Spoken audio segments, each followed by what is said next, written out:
शेगावचे श्री संत गजानन महाराज यांचा पालखी सोहळा सोलापुरामध्ये 2 दिवस मुक्काम पूर्ण करून पंढरपूरकडे प्रस्थान करीत असताना कामगार वस्तीतील लक्ष्मी चाळ येथे झालेल्या मुक्कामाने परिसर भक्तिमय वातावरणात दुमदुमून गेला। रेल्वे पुलाच्या कामामुळे यंदा पालखीचा मार्ग बदलल्याने प्रथमच इतिहासामध्ये कामगाराच्या चाळीत पालखीचे स्वागत झाले।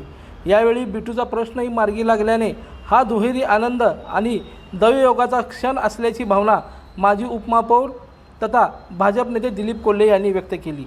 मुखी हरिनाम, कपाळी केशरी गंध, टाळ मृदंगाचा गजर आणि गजानन महाराज की जयच्या घोषणेने संपूर्ण परिसर दुमदुमून गेला होता।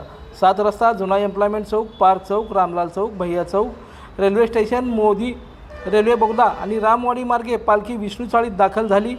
जय महाराष्ट्र तरुण मंडळाच्या प्रांगणात पालखीचा काही काळ मुक्काम झाला। चाळकरी आणि टाळकरी एकत्र येऊन भक्तिरसात रंगून गेले होते। तेजस्विनी महिला उद्योग समूह, जय महाराष्ट्र तरुण मंडळ तसेच दिलीप भाऊ कोल्हे व माजी नगरसेविका मंगला कोल्हे यांच्या पुढाकारातून वारकऱ्यांना चहा पाणी, भडंग, साबण, तेल आदी साहित्य देण्यात आले।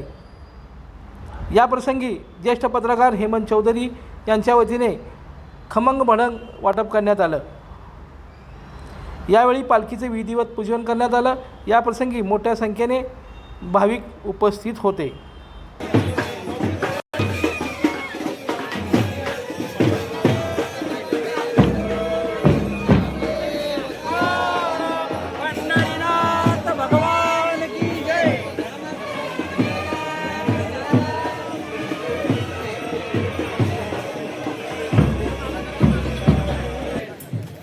विज्युअल मधलं मिळालं।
सरकार जरा समोर सरका, दर्शन घ्यायला झालं त्याला बाहेर सरका। गजानन महाराजांची पालखी इकडं आली। मग आमच्या सर्व कामगारांचं एक महाराजांची पालखी आपल्या दारी आली।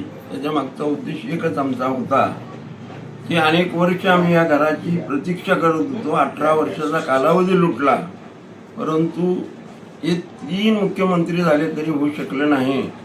परंतु ज्याला कामाचा विजन आहे, ज्याला सर्वसामान्य गरिबांचा कामगाराचा विजन आहे, आमचे आमदार देवेंद्रदादा कोटे यांनी पालकमंत्र्यांना दाखवलं, समजवलं आणि त्यापासून किती लोकांना नवीन घरं मिळणार आहेत। आमचा प्रोजेक्ट तर असा आहे की आहे या घरापेक्षा 200 स्क्वेअर फूट जागा जास्त देऊन ती घरं आम्ही कामगारांना मोफत देणार आहे।